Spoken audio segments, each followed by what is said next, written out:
Обвинителството утрово со службена белешка, по допрен глас, отвори предмети пред истрага за научниот проект со кој се носеле мозочни ткива за заеднички истражувања на македонските професори со научници од Колумбија универзитетот во Њујорк. Случајот во јавноста веќе го доби името извоз на мозоци во САД, а обвинителството ќе го проверува главното прашање. Дали проектот бил усогласен со законските и етичките норми и дали ги имале сите согласности од блиските на пациентите, чии ткива се користени во проектот и биле носени во Америка.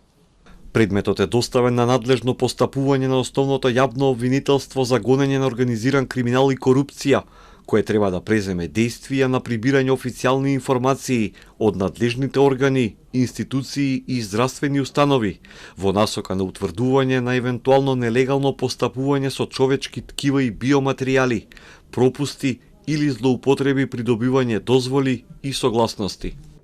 Проектот е почнат 1996 година, а официјално завршен 2017.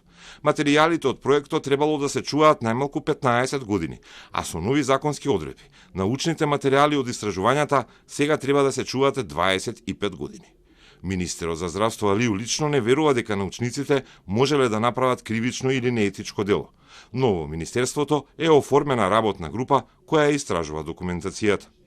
Одма по објавите направивме активност во Министерството со работна група која што беа задолжени да најдат евентуални материјали и протоколи за работа на тој научно-истражувачки проект.